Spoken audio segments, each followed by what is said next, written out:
अभी के हालात में जो चाइना का जो चेहरा जो सामने आ रहा है वो चेहरा हमारे माँ बाप ने 1959 में ही देख लिया था। चाइना का जो मेन जो एम था वो था दलाई लामा को कब्जा करना। दलाई लामा का सामान का बॉडीगार्ड है ना। अच्छा। फिर हमको दो, मेरे साथ एक था। अच्छा। हम दोनों आ गया था। 50s 51 इस बीच में बड़े बड़े ऑफिसरों के बच्चों को चाइना सबको फुसला के बहला के चीन ले गए थे। चीन का असली चेहरा क्या है, उसकी सच्चाई क्या है, ये सब जानते हैं, लेकिन उसने अपने पैसे की ताकत से अधिकतर देशों का मुंह बंद कर दिया है। आज हम आपको ये बताएंगे कि जो लोग चीन की विस्तारवादी नीतियों का शिकार होते हैं उनके साथ क्या क्या होता है। बॉर्डर एरिया पर बढ़ते भारत और चाइना के बीच जो दबाव है उसके बीच में तिब्बत कहीं ना कहीं जो हम लगातार भूलते जा रहे हैं उसको आज याद करने का वक्त है। तिब्बत पर कब्जा करने के बाद वहां के लोगों के साथ चीन की कम्युनिस्ट पार्टी और वहां की सेना ने पिछले 61 वर्ष में जिस तरह के अत्याचार किए, आज हम आपको उसकी सबसे सच्ची और सबसे बड़ी गवाही के बारे में बताएंगे। दरअसल चीन और तिब्बत के बीच विवाद तिब्बत की कानूनी स्थिति को लेकर है। 13वें दलाई लामा ने 1912 में तिब्बत को स्वतंत्र घोषित कर दिया था। करीब 40 सालों के बाद चीन के लोगों ने तिब्बत पर आक्रमण किया। चीन का यह आक्रमण तब हुआ जब वहां 14वें दलाई लामा को चुनने की प्रक्रिया चल रही थी। साल 1950 के बाद तिब्बत में हुए कत्लेआम के चश्मदीद आज भी उस मंजर को याद कर पसीज जाते हैं। भारत ने उस वक्त तिब्बत से आए शरणार्थियों का साथ दिया। तिब्बती शरणार्थी उत्तर और पूर्वोत्तर भारत में बसे और दलाई लामा के लिए हिमाचल प्रदेश के धर्मशाला में व्यवस्था की गई। इस दौरान उत्तराखंड की राजधानी देहरादून में भी तिब्बतियों की एक कॉलोनी बनाई गई। साल 1950 में तिब्बत से भागकर भारत में शरण लेने वाले बुजुर्ग हामुन ताशी आज भी चीन की दमनकारी नीतियों को याद कर सहम जाते हैं। ये 1956-57 में जब चाइना आए थे, अच्छा, तब सबसे पहले उन्होंने जो चाइना तिब्बत में जो पहले से जो चल रहा था, जो एक जो सिंपल लाइफ एक चल रहा था, जी जी, उनको बिल्कुल उलट पुलट कर दिया। अच्छा। उन्होंने नौकर को राजा बना दिया, राजा को नौकर बना दिया, बिल्कुल अच्छा, एकदम उल्टा, अच्छा, हर चीज में पलटा दिया। 31 मार्च 1959 को तिब्बती धर्मगुरु दलाई लामा ने भारत में पहला कदम रखा था। 17 मार्च को वो तिब्बत की राजधानी लहासा से पैदल ही निकले थे और हिमालय के पहाड़ों को पार करते हुए 15 दिनों बाद भारत में दाखिल हुए थे। उस दौरान तिब्बती धर्मगुरु के बॉडीगार्ड रहे शिरिंग बताते हैं कि चीन का एक ही मकसद दलाई लामा को हासिल करना है ताकि वे तिब्बत के लोगों की आवाज को दबा सकें। 1959 में चाइना का पूरा जारा मारा। वो बोला है जो सीरी नंगे वाला जितने भी है सब खत्म कर दो। अच्छा।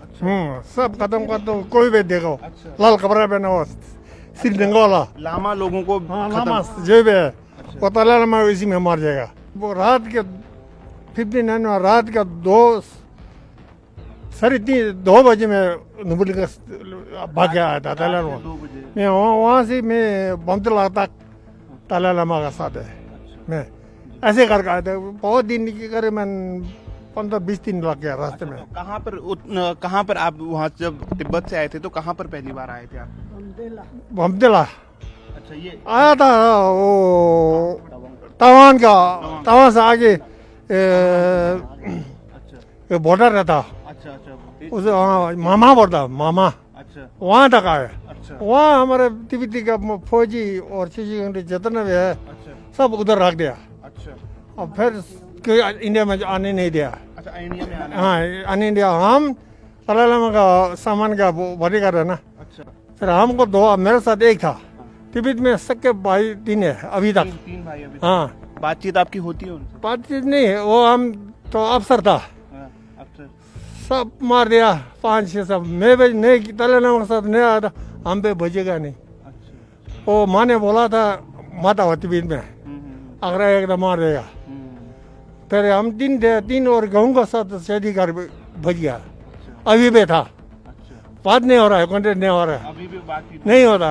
अगर कॉन्टेक्ट हो तो वो खत्म कर देगा। अभी तो मेरे जिंदगी बचा हुआ था, सेना के साथ लड़ने लेते रहे, कुछ नहीं। इनके लिए विश्वास बिल्कुल नहीं है। देहरादून में तिब्बती शरणार्थी के तौर पर रह रही शमंकी का कहना है कि उन्होंने 9 साल की उम्र में तिब्बत से भागकर भारत में शरण ली थी, क्योंकि 1951-52 में चीन तिब्बत के बड़े बड़े अधिकारियों के बच्चों को बहला फुसलाकर चीन ले जाता था और आज तक उन बच्चों की शक्ल किसी ने दोबारा नहीं देखी।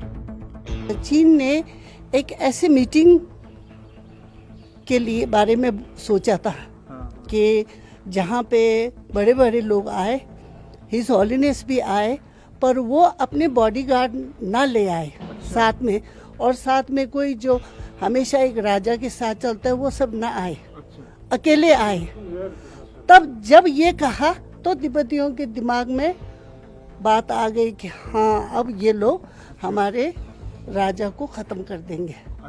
तब जनता एक एक घर से सारे जनता निकल के नोबुलिंगा में आए और कहा कि हिज हॉलीनेस मीटिंग में बिल्कुल नहीं जाएंगे।